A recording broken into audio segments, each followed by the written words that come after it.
A very big, warm welcome to you tonight. Céad míle fáilte. Céad míle fáilte indeed. Thank you very much for joining us on this, the second night of our diocesan mission.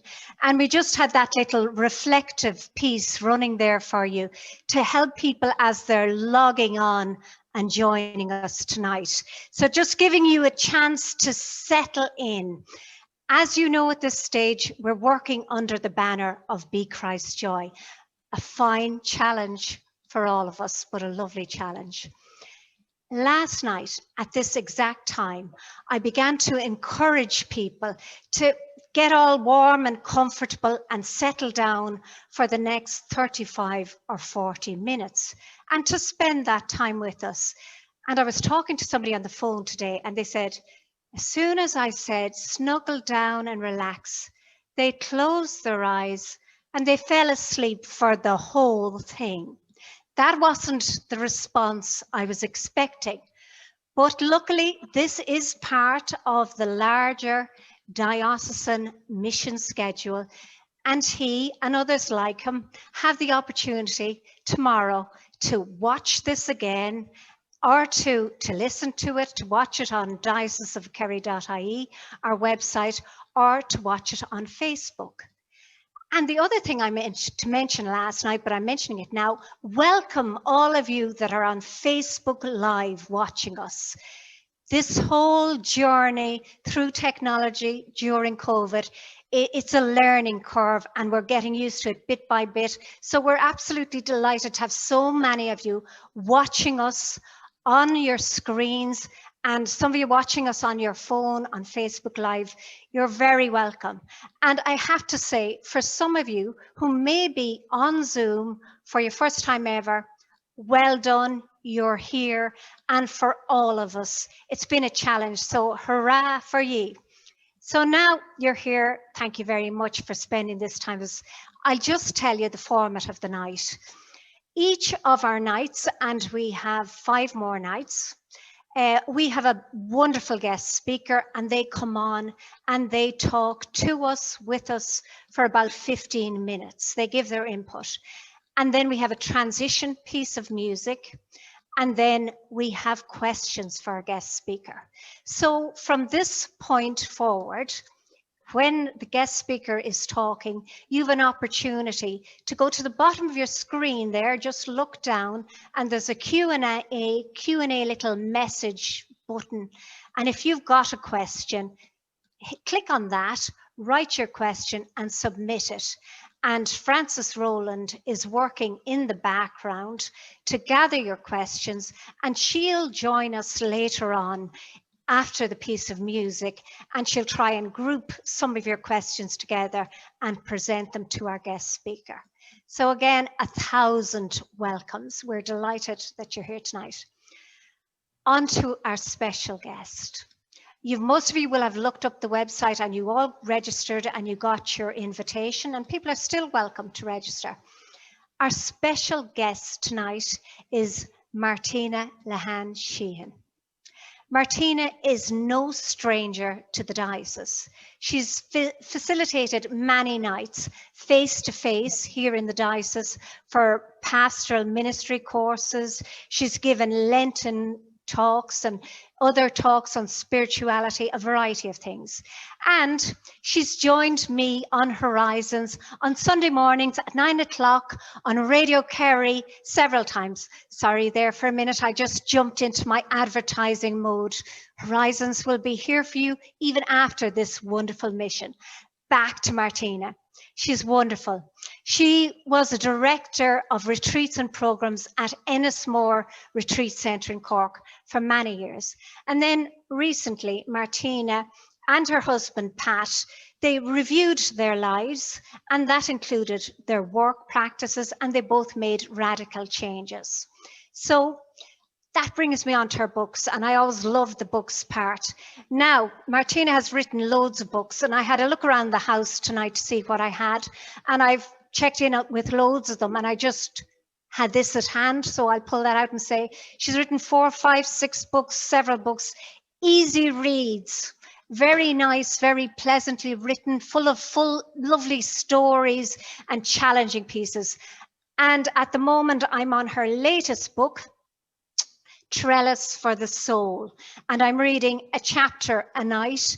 And having been a youth worker, facilitator, trainer, I love the style of this book because I can read a chapter and it'll make me think and search and look at my life and see how I'm doing things.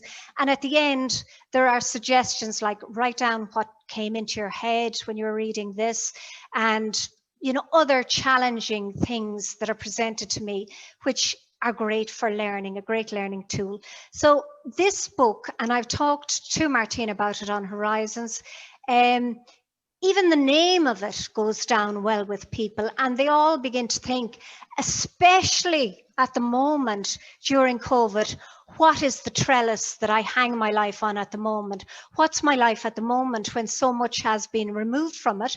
And others might be thinking, oh, well, it's been a great time to reflect and check out what's important to me and what I need in my day and what kind of a structure, and if I have the freedom to introduce new structures. So that book is going down really well with people at the moment. Martina, I always find you pleasant and warm, and I don't want to make you self-conscious, but you have a lovely laugh. She is an obvious guest. You're an obvious guest for Be Christ Joy. Martina joined us there from her home in Cork, and her theme is Live Compassionately. Over to you, Martina. Thank you, Mary. It's just great to be in Kerry again, even though I didn't have to drive over the county bounds this time. And I hope you won't fall asleep tonight, any of you. Well, if you do, that's absolutely fine too. And I won't fall asleep, I promise. The theme that we're looking at this evening it's a lovely theme, Live Compassionately. And it's probably the most challenging theme. So I'm going to start with a few lines of a poem that came from that lovely young poet, Amanda Gorman, who recited her poem at the recent presidential inauguration. And I think she stole the hearts of many. So I'm just going to read a few lines from the poem. And she says, "And so we lift our gazes, not to what stands between us, but what stands before us. We close the divide because we know to put our future first, we must put our differences aside. We lay down our arms so we can reach out our arms to one another." Those few lines, it's a long poem, but those few lines really jumped out at me. We close the divide. We must put our differences aside. We must lay down our arms so we can reach out our arms. And when I was listening to that, I said, gosh, that really reflects John 7:21. When we hear the dream of Jesus for humankind. And in John 17:21, where he says that they may all be one. He's making a prayer to the Father. That they may all be one, you and me and I and you, may we be completely one. And we know that we're a long ways from that dream. And I suppose the most important things are said on our deathbed. And that was Jesus speaking his, I suppose, departure speech, so to speak. And on our deathbed, we don't say things like, I wish all the tea towels were tidied away properly, or I wish the kitchen was tidy. No, we remember things like relationships and what divided us and what united us. When my own mother was on her deathbed, her last sentence to us was, whatever you do, be kind to each other. And she knew we'd fight like cats and dogs, but it was still her last sentence. Whatever you do, be kind to each other. And this is probably the hardest task of all. And I think we can only look at compassion, the theme of compassion, when we look at our oneness, our intrinsic oneness and interconnection. You and I are not separate in the spiritual realm. We're not separate. We're connected with our common humanity. In fact, the word compassion comes from the Latin word compati, which means to have empathy with, to feel with. So we are so intimately joined with each other and with divine mystery that when one of us falls, some way we all fall. When one of us is wounded, we're all wounded. We are so interconnected with each other. But compassion doesn't actually come that natural to us. And why is that? I think we have to be gentle with ourselves about that. Because, you know, you and I, we're evolutionary wired to defend and to protect ourselves, and particularly our forefathers and foremothers, when they were out hunting, they had to defend and hunt in tribes. There was an in-group and an out-group, and they watched for the enemy, and they had to watch that a bear wouldn't eat them. Now, nowadays, it's unlikely that a bear will eat any of us, but your husband or your wife or your child might eat you. So we still continue in that sort of evolutionary wiring where we're on guard, where we compete, where we defend, where we separate, and where we judge. And so compassion, it kind of isn't so easy. It's something we have to practice again and again and again. And when our, I suppose, ideas of evolution is very linear, you know, when we believe that we're at the top and creation doesn't really matter, we become very violent with creation and with that interconnection. And we tend to cut off from our compassionate relationship with all of life. And this oneness is, I suppose we're invited into it every day. It's what contemplation is about. It's what real spirituality is about, where you and I are connected at soul level. And, you know, you and I have had moments where we truly know this, where we know the truth of it. As the poet Rumi says, there's a field out beyond right and wrong. Can I meet you there? And Rumi goes on to say it's a field where the soul lies down in the grass. So it's out beyond who's to blame. Are you to blame? Is she to blame? Am I to blame? And that's the field of compassion. A field out beyond right and wrong. Can I meet you there? I think one of the things that emerged and is emerging perhaps from the pandemic, even in all its losses and difficulties and so on, is I think we are glimpsing this truth of how connected we all are. And we only glimpse it when we slow down, when we somehow surrender this part of us that's all the time, it's quite violent actually, all the time telling ourselves we have to be busy, we have to be producing, we have to be achieving, we have to be on top of our game. And when we drop that drive, we soften into a deeper truth, into a soul place. And I had one of those moments last summer in 2020. And like many of you, I'm sure, I had my year planned and my diary planned.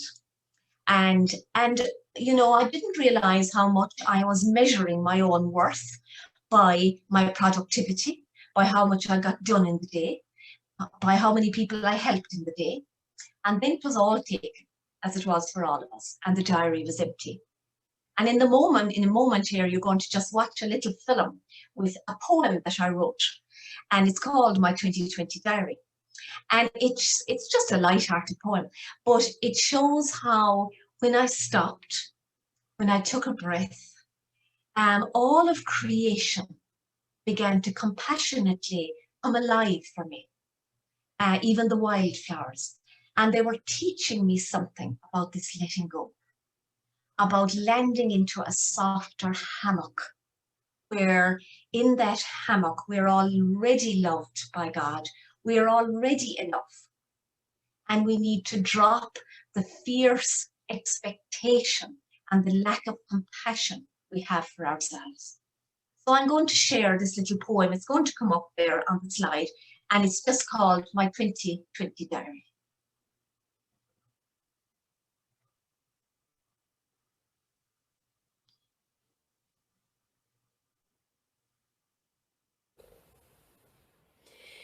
Checking and rechecking my 2020 diary. Flicking back to read the plans and dreams all made in springtime's first unfolding.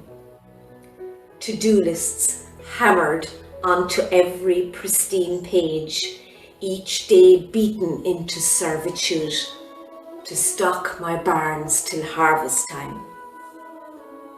I check, recheck, but now the page lies fallow, life postponed till harvest time. No marked out times or days to glue these times together. Unhinged I wander in this 2020 diary. My busyness, the mantle that I've woven, hangs in the hallway, waiting, while I'm busy going nowhere, being no one, and wondering, how ever will I fill this empty time? However will I fill it, I ask the daisies, but they don't seem to grasp the question. They giggle just a little, so I ask a dandelion instead. However will I fill these empty days, I ask the birds who do not spin nor weave, and my mind spins all the time. So how will I get through? I ask the wildflowers dressed in splendor, basking in the sun. They wink. Ah yes, I think I know. I'll make a plan, a business strategy. So here it is. I learn to sway a little with the breezes and allow the birds to teach me how to chant. Then I lie down in the grass, limb by limb I'll stretch and snooze and learn belly breathing from my dog, a wiser soul than I. I'll eat breakfast late at night and dinner anytime. I'll watch the sun set in my soul, and I'll wait on tiptoe for the moon to rise. And it will be enough. We all will be enough. Sure, won't we all be strolling gardens in eternity? Arm in arm, swaying with the wildflowers, lying in heaven's meadow, we'll be drinking cups of wonder until filled to overflowing. So in the meantime, let's sit lightly with the diary. Take it from the shelf, and now and then just sketch a dream or two and make a plan, but do it all in pencil in the 2020 diary. So in that little few lines there, I think it was a kind of a moment of awakening, that very often we are defining ourselves by pushing the bar higher and higher and higher. And so compassion isn't a sort of a letting ourselves off the hook. And some people think that compassion will make us too soft in a harsh world. But actually we notice people who are compassionate towards self and others tend to be very proactive and very involved in issues of justice and advocacy and so on. The Dalai Lama describes compassion as sensitivity to the suffering of self and others with a deep commitment to try to relieve it. So we'll just look briefly at the two things there, compassionate towards self and compassionate towards others. And when we talk about compassion towards self, we're not talking about looking in the mirror and saying 10 times a day, I love myself and I approve of myself and so on. And some pop psychology says that that's enough. But in Cork, when we know something won't work, we say, good luck with that one, girl. So I'm saying that as well, that if we think that's all compassion is about, good luck with that one, girl. Compassion is a practice. It's something we cultivate and practice every day. There are two wolves. You've heard of this story, I'm sure. Two wolves fighting inside our hearts. One wolf tends to be bitter and greedy and resentful and competitive, and the other wolf is kind and compassionate and gentle. And the big question is, if the two wolves are fighting, which one will win? And the answer, of course, is the one we feed the most.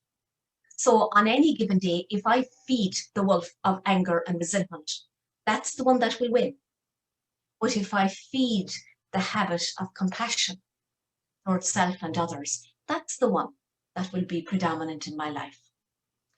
I've noticed in my own counselling practice that most people who come with anxiety, and we all have it to some degree, depression and so on, they tend to have very low self-compassion and very high self-criticism. And there are three main habits that crucify us. One of them is rumination. And rumination is the habit of going over things again and again and saying, oh, why did I say that? I'll be doing that tonight now when I come off Zoom. Why didn't I say that? Why did I forget that? Why didn't I keep my mouth shut? That's one. Another one that kills us is social comparison. Why aren't I like someone else? Why couldn't I lose weight like she did? Why aren't I as smart as? So rumination, self-criticism, and social comparison, it wears us out. Carl Jung, the psychologist, says, I myself stand in need of the arms of my own kindness. I am the enemy to be loved. And in Matthew 5:44, Jesus said, love your enemies and those who persecute. And very often we need to love the enemy within, the part of us that we're not accepting. So in terms of compassion towards people who have hurt us, I suppose we all believe in compassion until we've been hurt. And you know, if you're really honest, and don't tell me that I'm the only one here, if you're really honest, you know, if you ever notice that you might be telling yourself that you've forgiven and that you have compassion for people who've hurt you, and then you bump into someone and you hear about them, and you might hear that things are going really well for them, and you know, you'd feel a bit disappointed, wouldn't you? Now you don't want to kind of wish them badly or anything, but you might find yourself half hoping things weren't going well, at least that they weren't going as well for them as they're going for you. And that's the other wolf. And the more we feed it, the more it hardens us, and the more it really eats us from the inside out. And I suppose that lack of compassion and resentment is like walking around with a hot coal in your hand, waiting to throw it at the person. And of course, who is the hot coal burning? Only yourself. Or another definition, it's like drinking poison and hoping the other person is getting sick. And sure, of course, it's ourselves that are getting sick. We're drinking poison. But, you know, this replaying hurts over and over and over again is very human. And we have to be compassionate with ourselves about it. But also we've to cultivate and feed the other wolf. To somehow drop the shoulders, take a breath, and at least create the intention to drop the battle and to see not so much hurt to hurt, but heart to heart. So maybe let's even just for a minute think of somebody that you find very difficult to have compassion for, somebody you find difficult to forgive. And even just take a breath for a minute and maybe visualize that person before your eyes, even now. And you might notice your breath getting more shallow and you tightening up. And just, again, create compassion around that. And then see if you can imagine maybe the Spirit of God or the presence of Jesus just having compassion for you and the other person. and see if you can just open the heart a little bit. And even to create the intention, maybe to visualize yourself saying, may you be free from the hurt that we have shared. May I be free from the hurt I too have shared. There's a field out beyond right and wrong. We meet each other there. And maybe each day we can look at who have we pushed outside of that field of compassion. Maybe the people who are different to us. And begin to practice. As it's all about practicing, practicing, practicing. And in the mystics say that at the end of life, all that will matter is at the end of life, at the end of our day, the mystics say there is only love. Thank you so much, Martina. That is absolutely beautiful and leaves us thinking about compassion and compassion for ourselves as well. You have a beautiful piece of music now, and like all of us during these COVID times, we tend to look at home. We're staying at home and we're looking at home for the gifts around us and the talents around us and using them. Sometimes it's because we've no choice, but other times it's just so fantastic. The piece of music that Martina has is sung now by her husband, Pat, and it's called There Is Only Love.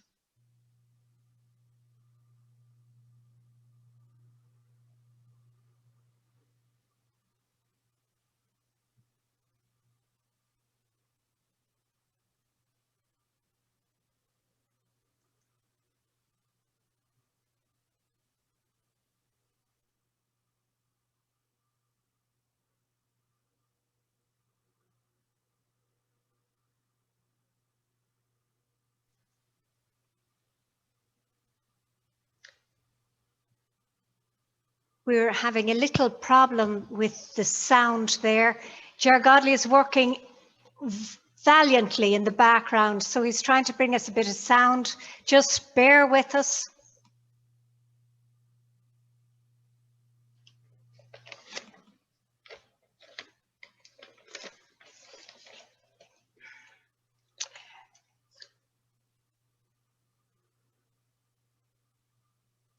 Martina might have to go and grab Pat and get him to sing it himself. I think he's in the background someplace there. How much would he complain about that, Martina? I think he definitely would complain about that somehow. I pulled him in earlier to say hello to us, but you think he wouldn't sing for us? I don't think so somehow. Jared, do you want to give it another go or will we carry on? He's given it another go. And I definitely can't sing this one. I don't know it. Not that I would sing it anyway, as you know. In this moment, in this place, I remember who I am. Letting fear and worry fall away from me, I open my eyes and see there is only love. There is only love. Love that heals, love will set us free. There is only love.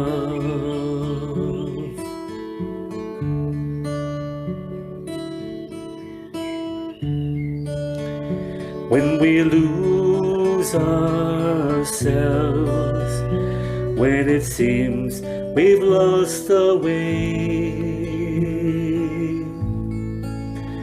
when we go inside and quiet our minds, we can hear the Spirit say,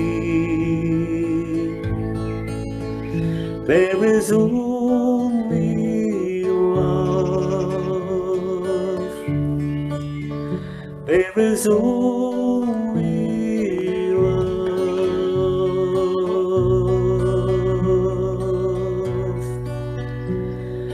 Love that heals, love will set us free. There is only love.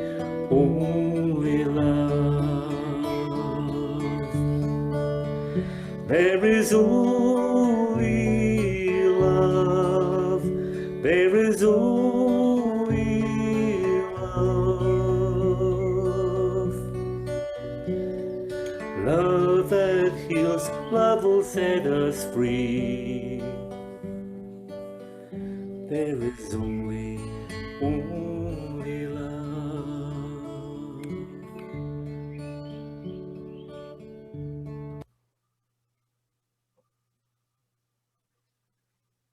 So, welcome back, everybody, and welcome to you. Francis Rowland is coming to us now with some questions. Thank you, Francis.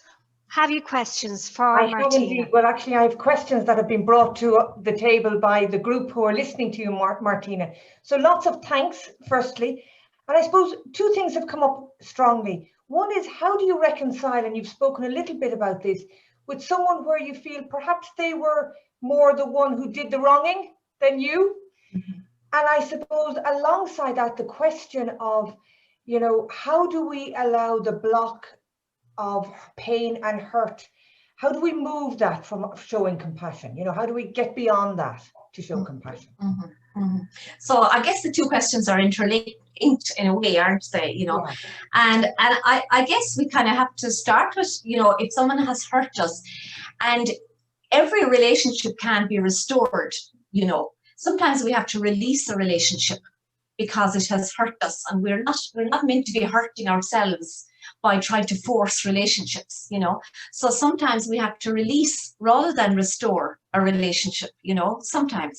But I suppose when we start, I know it might sound paradoxical, but I think when we start with compassion for our own struggle in it, it softens us. Yeah.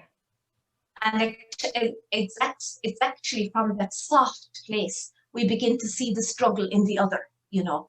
But also, Francis, I suppose, like, this takes so long, you know. No wonder Jesus said 70 times 7. You know, I'm sure he said it tongue in cheek, that will take us that long. You know, it's a journey. It's a journey, it is. And I suppose another question that's come in around that, Martina, is, you know, that perhaps some of us were brought up in a formation that said, like, hang on a minute, should we be compassionate with ourselves? Surely that's kind of allowing ourselves to be indulgent about our own faults, our own failings. Surely the Christian message is about giving of ourselves, always surrendering and really being about the other. Yeah, and it's such a good question. But actually, it is all about surrendering. You're absolutely right.